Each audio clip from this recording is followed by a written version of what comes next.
Hi everyone, welcome back to an explore literature. इस वीडियो के अंदर हम डिस्कस करेंगे कि किस तरीके से जो आपकी न्यू एजुकेशन पॉलिसी है उसमें आपको प्रोग्राम चूज़ करने हैं, कौन से सब्जेक्ट्स आपको किस सेमेस्टर में चूज़ करने हैं, वो सारी चीज़ें हम यहाँ पे डिस्कस करने वाले हैं।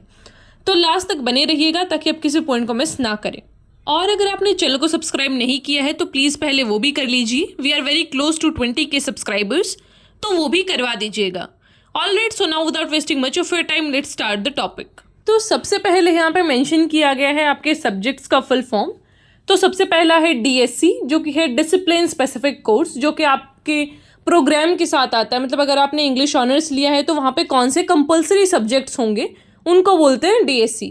Then is DSE, that is discipline specific electives, मतलब कि एडिशनल सब्जेक्ट्स जो कि आपके कोर्स के हिसाब से आपको मिलेंगे। फॉर एग्जाम्पल, अगर आपका इंग्लिश ऑनर्स है तो उसमें आपको चिल्ड्रन लिटरेचर मिलेगा या पार्टीशन लिटरेचर मिलेगा या कास्ट लिटरेचर मिलेगा। तो वो आपके जो स्पेसिफिक प्रोग्राम्स होते हैं, कोर्सेज होते हैं, उनके अकॉर्डिंग आपके कुछ इलेक्टिव सब्जेक्ट्स रहते हैं। Then is generic elective. Generic elective का मतलब होता है कि आपका जो पूरा एक पूल है, जैसे कि English honours, political science honours, ये जो भी ह्यूमैनिटीज़ के सब्जेक्ट है उनमें फिर आपको क्या एक एडिशनल सब्जेक्ट मिलेगा। Then is AEC, that is ability enhancement course. तो ये आपके जो बेसिक सब्जेक्ट्स रहते हैं जैसे इंग्लिश, EVS, ये वाले सब्जेक्ट्स आ जाते हैं। Next is SEC, skill enhancement course. फिर आता है IAPC, internship, apprenticeship, project, community outreach. फिर आता है WEC, वैल्यू एडिशन कोर्स।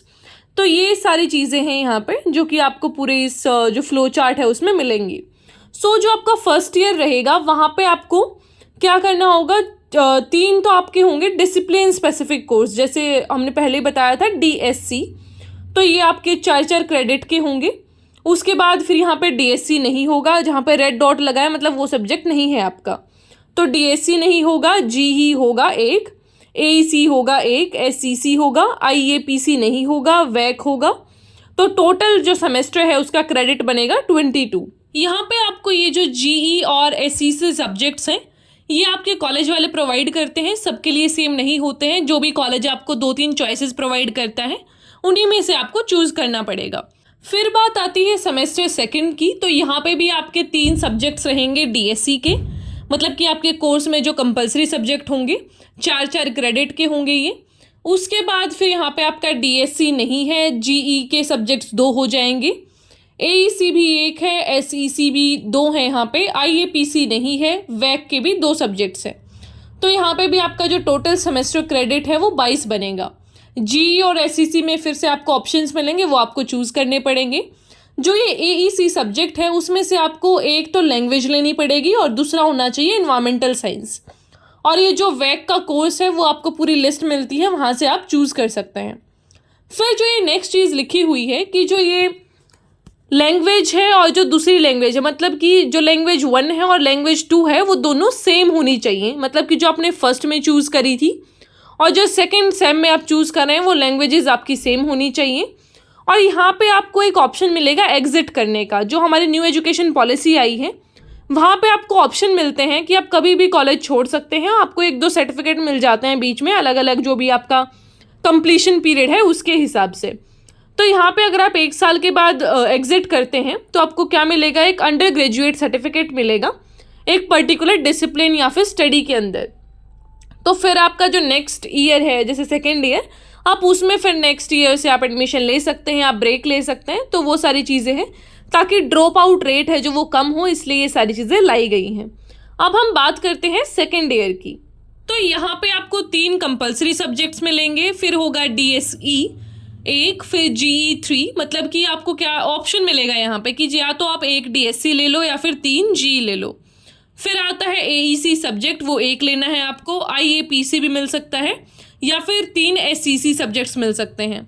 फिर आता है WEC कोर्स, वो भी आपको 3 लेने पड़ेंगे। तो इसका भी सेमेस्टर क्रेडिट 22 ही है। ये आपको पूरा पूल प्रोवाइड कर देते हैं कि कहाँ से आपको क्या चीज़ चूज़ करनी है। फिर SEM 4 की बात करें तो उसमें भी सेम ही रहेगा सब कुछ। ये SEC subjects and everything that will be same. तो ये आपका 4th रह जाएगा। मतलब आप ये चूज़ करते रहेंगे हर सेम में, और वो आपको अलग अलग चूज़ करना पड़ता है कि आप इस सेम में कौन सा WEC कोर्स ले रहे हैं, फिर कौन सा DSC ले रहे हैं। तो वो सारी चीज़ें आपको देखनी पड़ती हैं। तो सेकेंड ईयर के बाद अगर आपको कोई गैप लेना है तो यहाँ पे भी आपको एक सर्टिफिकेट मिल जाएगा। पहली वाली में अगर आप फर्स्ट ईयर के बाद गैप लेते हो तो सर्टिफिकेट मिलता है, सेकेंड ईयर के बाद अगर आप गैप लेते हैं तो फिर आपको डिप्लोमा मिलता है, जो कि 2 ईयर को रिप्रेजेंट करता है कि भाई आपने 2 साल पढ़ाई करी है, फिर आप आगे कंटिन्यू करेंगे तो फिर आपको 2 ही साल पढ़ना होगा, क्योंकि जो आपका ग्रेजुएशन है वो अब 4 साल का हो गया है। तो इसी तरीके से आप अपनी जो पढ़ाई है उसको कभी भी एग्जिट कर सकते हैं, कभी भी आप ज्वाइन कर सकते हैं। सो इस तरीके से आप करेंगे। Then is same number 4th तक हम डिस्कस कर चुके हैं, 5th को हम डिस्कस करते हैं थर्ड ईयर में। यहाँ पे भी सारी चीज़ें सेम रहेंगी कि 3 आपके जो कंपलसरी के पेपर्स हैं वो रहेंगे, डीएससी होगा, जीई होगा, एईसीसी यहाँ पे नहीं होगा, यहाँ पे वैक कोर्सेज भी नहीं होंगे, आईएपीसी या फिर एससीसी में से आप कुछ भी चूज़ कर सकते हैं। 6th सेम में भी यही चीज़ें रहेंगी, यहाँ पे भी एईसी नहीं होगा, वैक नहीं होगा, डीएससी, जीई और एससीसी में से आप चूज़ कर सकते हैं। अगर क्रेडिट स्कोर की बात करें तो वो हर सेमेस्टर में 22 ही है। तो यहाँ पे इस तरीके से आपका पूरा ये फ्रेमवर्क रहेगा। तो अगर आप थर्ड ईयर के बाद एग्जिट करना चाहते हैं, आप गैप लेना चाहते हैं, तो यहाँ पे आपके टोटल क्रेडिट्स 132 बन जाएंगे और यहाँ पे फिर आपको एक bachelors of field in honours जिस भी डिसिप्लिन में आपने करा है वहाँ उसका बीए डिग्री मिल जाएगा आपको। फिर नेक्स्ट आता है 4th ईयर का कॉन्टेक्स्ट कि किस तरीके से आपका जो पूरा 4th ईयर है उसका फ्रेमवर्क कैसे रहेगा। सभी बच्चों को इस 4th ईयर में ही सबसे ज़्यादा कन्फ्यूज़न है, क्योंकि ये नई चीज़ ऐड हुई है आपके सिलेबस के अंदर पूरी एजुकेशन पॉलिसी में। तो यहाँ पे आपका सब्जेक्ट कंपलसरी है जो वो एक ही रहेगा, उसके क्रेडिट होंगे 4। उसके बाद आपको चूज़ करना पड़ेगा डीएससी। तो डीएससी आप चूज़ कर सकते हैं या फिर जी कोर्सेज़ को आप ले सकते हैं।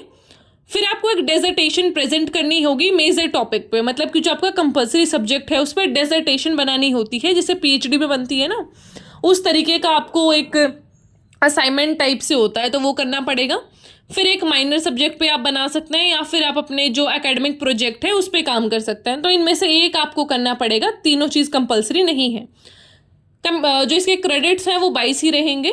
तो ये जो डेजर्टेशन है या फिर कहें एकेडमिक प्रोजेक्ट है, ये स्टार्ट होगा आपका 7th सेमेस्टर में and the same will continue in the 8th semester. लेकिन जो इवेल्युएशन और असेसमेंट है वो आपका 7th सेमेस्टर से ही स्टार्ट हो जाएगा और 8th में भी वो कंटिन्यू रहेगा। तो ये सारा आपको एक डेजर्टेशन प्रिपेयर करना है। फिर आपका आता है last semester, that is 8th semester. उसमें भी आपको एक तो स्पेसिफिक कोर्स मिलेगा दैट इज़ कंपलसरी। फिर आपको डीएससी चूज़ करना है या फिर आप जी चूज़ कर सकते हैं, मतलब या तो आप 3 डीएससी चूज़ कर लो या फिर 2 डीएससी 1 जी चूज़ कर लो या फिर 1 डीएससी 2 जी चूज़ कर लो। तो इस तरीके से आपका कुछ ऑप्शंस आपको मिलेंगे। फिर आपको डेजर्टेशन बनानी है, या तो मेजर सब्जेक्ट पे बना लो जो कि कंपलसरी है, या आपके माइनर सब्जेक्ट पे बना लो, या फिर जी सब्जेक्ट, या फिर जिस पे बनाना है आपको ऑप्शंस वो दे देंगे। तो इस तरीके से आपको ये सब करना होगा। पूरा जो टोटल क्रेडिट्स है वो बनेगा 176। इस तरीके से आपकी जो पूरी ऑनर्स की डिग्री है वो कंप्लीट हो जाएगी। तो ये था सारा इस पूरे फ्रेमवर्क के बारे में। अब थोड़ा सा जो एडिशनल इन्फॉर्मेशन है उसको देख लेते हैं। तो यहाँ पे सबसे पहली बात है, in a single core discipline programme the student shall major in the core discipline. However, if he or she wishes to minor in another discipline, they can do so. मतलब इस तरीके से रहेगा कि आप अपना जो एक तो आपका मेजर डिसिप्लिन रहता है। फॉर एग्जांपल जब मैंने अपनी डिग्री करी थी तो मैंने जो मेरे जी के सब्जेक्ट्स रखे थे वो था पॉलिटिकल साइंस, ठीक है। तो मेरा चारों सेमेस्टर में सेम ही जो था वो पॉलिटिकल साइंस माइनर सब्जेक्ट था। तो वहाँ पे क्या होता है कि वो आपकी माइनर डिग्री में कंसीडर हो जाता है कि भाई इस इंसान ने 2 साल ये सब्जेक्ट पढ़ा है तो इसको माइनर डिग्री वो कंसीडर कर लेंगे। तो और आपका मेजर्स तो बनता ही है फिर जिस भी सब्जेक्ट में आपने ऑनर्स करा हो। तो ऐसा रहेगा यहाँ पे। तो 4 साल में जो स्टूडेंट है उसको कितने नंबर ऑफ डीएससी सब्जेक्ट्स पढ़ने पड़ेंगे, तो टोटल डीएससी पेपर 20 हैं। टोटल डीएससी पेपर के ऑप्शन आपको 10 हैं, जहाँ से आपको 4 कम से कम ऑप्शंस वो देंगे। फिर जी सब्जेक्ट्स में भी ऐसा ही रहेगा। जो स्टूडेंट है can minor in another discipline, तो आप किसी भी डिसिप्लिन में जो आपका जी सब्जेक्ट है उसमें माइनर डिग्री ले सकते हैं। तो वो आपका 28 क्रेडिट का बनेगा सारा सिस्टम। तो 7 जीज आपको वो करने पड़ेंगे। तो इस तरीके से फिर आपका माइनर डिग्री का कॉन्सेप्ट रहेगा। For example, a student is enrolled in BA honours history, decided to pursue 4th year. If he successfully completes the 4th year, he or she will be awarded major in history. In addition, if the student successfully completes 7 J is in political science, he or she will be awarded minor in the political science.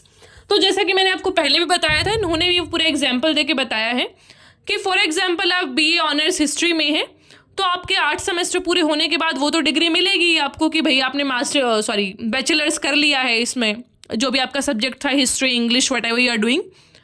लेकिन अगर आपने same एक GE भी पढ़ा है same subject का, for example political science पढ़ा है आपने 7 सेमेस्टर, तो फिर आपको क्या मिलेगा, एक माइनर डिग्री भी मिल जाएगी. आप उस सब्जेक्ट में भी आगे मास्टर्स कर सकते हैं.